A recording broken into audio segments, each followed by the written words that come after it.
সময় ৭২-এ আপনাদের সবাইকে স্বাগতম। শেষ রক্ষাও হলো না তারেক রহমানের, এইমাত্র গ্রেপ্তার। অবশেষে মুখ খুলেছেন রুমিন ফারহানা, কেঁদে কেঁদে সব বলে দিচ্ছে। এইদিকে নির্বাচন স্থগিত ঘোষণা, বাংলাদেশে শুরু হয়ে গেল গৃহযুদ্ধ। রুমিন ফারহানাকে নির্বাচনী অনুসন্ধান ও বিচারিক কমিটির শোকজ। জামাতের সঙ্গ ত্যাগ করায় চরমোনাই পীরকে অভিনন্দন হেফাজত আমিরের। আমাদের মা বোনদের গায়ে যারা হামলা করেছে তাদের ঘরে কি মা বোন নেই, বললেন জামাতের আমির। সব সাইজ হয়ে যাবে, ঢাকায় কোনো সিট দেব না, বললেন তারেক রহমানের প্রতিদ্বন্দ্বী এক আসনের প্রার্থী জামাতের খালিদুজ্জামান। এবার বিএনপির সঙ্গ ত্যাগ করলেন মান্না, এককভাবে নির্বাচনের ঘোষণা। এবার ভোট গণনায় দেরি হতে পারে, বললেন ডক্টর ইউনূসের প্রেস সচিব শফিকুল আলম। জিয়াউর রহমানকে হত্যার মাধ্যমে বিএনপিকে ধ্বংসের চেষ্টা করা হয়েছিল, বললেন খন্দকার মোশাররফ। সর্বশেষ জানবেন একটি অজানা কারণে এবার কাঁদলেন রুমিন ফারহানা, কিন্তু কেন? এতক্ষণ শুনলেন সংবাদ শিরোনাম, এখন শুনবেন বিস্তারিত। এবার কাঁদলেন রুমিন ফারহানা। কর্মী সমর্থকরা বরণ করে নেওয়ার পর আবেগ ধরে রাখতে না পেরে কান্নায় ভেঙে পড়েন ব্রাহ্মণবাড়িয়া ২ আসনের স্বতন্ত্র প্রার্থী ব্যারিস্টার রুমিন ফারহানা। রুমিন ফারহানা বলেন, আপনারা যেভাবে বরণ করেছেন, আমি শক্ত মনের মানুষ, কিন্তু আজকে আমার চোখে পানি আসছে। আমার মনে হয় আমার দাদা দাদি, আমার বাবার দোয়া আছে বলেই এই সম্মান পাচ্ছি, কিন্তু এত ভালোবাসা পাওয়ার যোগ্য আমি নই। তিনি বলেন, আমার সরাইল আশুগঞ্জের মানুষ আমার প্রতি যে ভালোবাসা, যে আস্থা ও বিশ্বাস রেখেছেন, আমি আল্লাহর কাছে দোয়া করি আল্লাহ যেন আমাকে এই আস্থা ও বিশ্বাসের মর্যাদা রাখার তৌফিক দান দেন। রুমিন ফারহানা বলেন, আমি যদি এমপি নির্বাচিত হতে পারি তাহলে এই সরাইল ও আশুগঞ্জকে একটি মডেল উপজেলা হিসেবে গড়ে তুলব। তার বক্তব্যে উপস্থিত এলাকাবাসীর মাঝে আবেগঘন পরিবেশ সৃষ্টি হয়। উঠান বৈঠকটি ভালোবাসা, বিশ্বাস ও প্রত্যাশার এক হৃদয় স্পর্শী দৃশ্য রূপ নেয়। সব সাইজ হয়ে যাবে, ঢাকায় কোনো সিট দেব না, বললেন জামাত প্রার্থী খালিদুজ্জামান। সব সাইজ হয়ে যাবে, ঢাকায় কোনো সিট দেব না বলে হুঙ্কার দিয়েছেন ঢাকা ১৭ আসনের সংসদ সদস্য পদপ্রার্থী ও বাংলাদেশ ফার্টিলিটি হাসপাতালের চেয়ারম্যান ডক্টর এস.এম. খালিদুজ্জামান। সম্প্রতি তাকে একটি ভিডিওতে এসব কথা বলতে শোনা গেছে। নিজ নির্বাচনী এলাকায় কর্মীদের সঙ্গে সাক্ষাতের সময় তিনি এসব কথা বলেন। ভিডিওতে খালিদুজ্জামান বলেছেন, সারা বাংলাদেশে সব জামাত আর শিবির, ঢাকায় কোনো সিট দেব না ইনশাল্লাহ, কোনো ভয় পাবে না, সব একেবারে সাইজ হয়ে যাবে। কর্মী সমর্থকদের নির্দেশ দিয়ে তিনি বলেন, কালকে আমার একটা সংবাদ সম্মেলন করতে পারি গুলশানে, তোমরা কালকে সন্ধ্যার দিকে অধিক থাকবা, আসরের নামাজ অধিক পড়ো কালকে। তিনি আরো বলেন, এবার ইলেকশন হবে ঈদের মতো, কে কি বলছে এটা নিয়ে ভয় পাওয়ার কিছু নাই, সব একেবারে সাইজ হয়ে যাবে।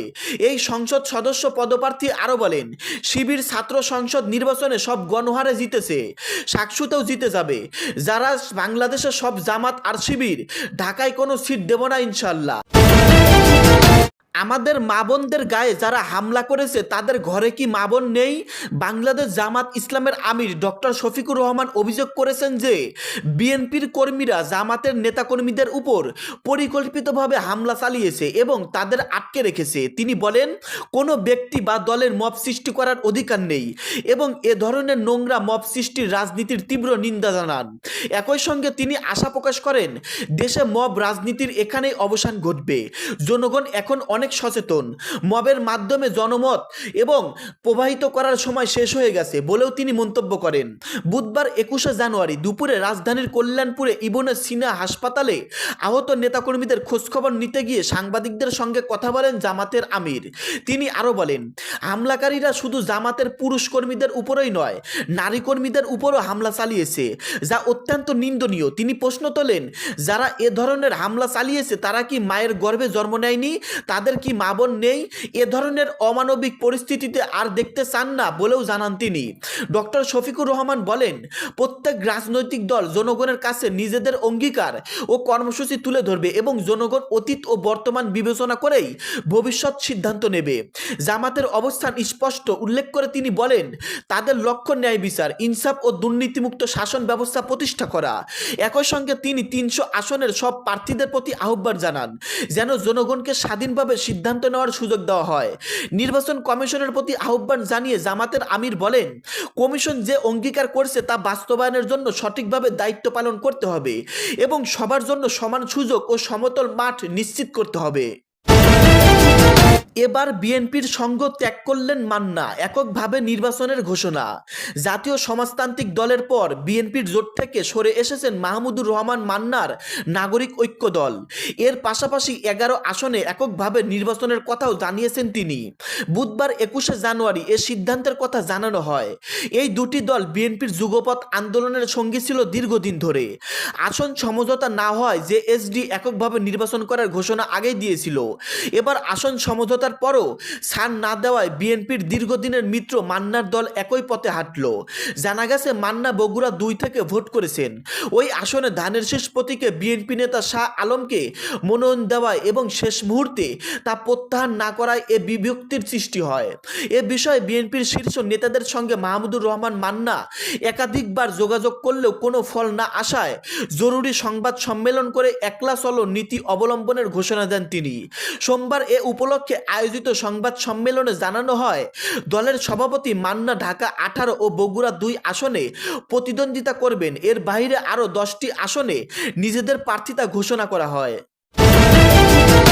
এবার ভোট গণনায় দেরি হতে পারে বললেন প্রেস সচিব। আসন্ন ত্রয়োদশ জাতীয় সংসদ নির্বাচন ও গণভোটের ভোট গণনায় দেরি হতে পারে বলে জানিয়েছেন প্রধান উপদেষ্টার প্রেস সচিব শফিকুল আলম। বুধবার 21শে জানুয়ারি রাজধানীর ফরেন সার্ভিস একাডেমিতে সমসাময়িক বিষয়ে ব্রিফিংয়ে তিনি এ তথ্য জানান। প্রেস সচিব বলেন, সংসদ নির্বাচন এবং গণভোট একই দিনে হওয়ায় এবার ভোট গণনায় দেরি হতে পারে। এছাড়া নির্বাচনের সময় তথ্যের অবাধ প্রবাহ নিশ্চিন্তে উন্নত ইন্টারনেট সেবা দিতে 4টি মোবাইল ফোন কোম্পানিকে নির্দেশ দেওয়া হয়েছে বলেও জানান তিনি। ভোটের দিন পুলিশের বডি অন ক্যামেরা নিয়ে তিনি বলেন, 25,500 বডি অন ক্যামেরা থাকবে পুলিশের কাছে। এর ফুটেজ সুরক্ষা অ্যাপে যুক্ত হবে, যা দেখে কুইক রেসপন্স নিশ্চিত করা হবে। ভোটের সময় বিদ্যুৎ সরবরাহ নিশ্চিন্তে প্রধান উপদেষ্টা নির্দেশনা দিয়েছেন এবং লুট হওয়া অস্ত্র উদ্ধারেও তিনি তাগিদ দিয়েছেন বলে জানান প্রেস সচিব। শফিকুল আলম বলেন, নির্বাচনের প্রস্তুতি নিয়ে সরকারের উচ্চ পর্যায়ের জরুরি বৈঠক হয়েছে প্রধান উপদেষ্টার নেতৃত্বে। এতে নির্বাচনের নিরাপত্তা পর্যালোচনা করা হয়েছে।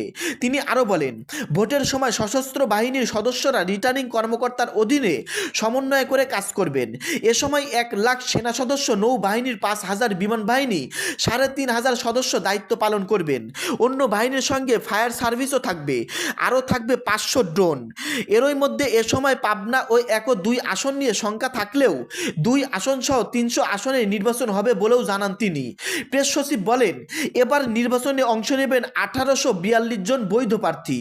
দায়িত্ব থাকবেন 69 জন রিটার্নিং অফিসার, 657 জন জুডিশিয়াল ম্যাজিস্ট্রেট ও 1047 জন নির্বাহী ম্যাজিস্ট্রেট।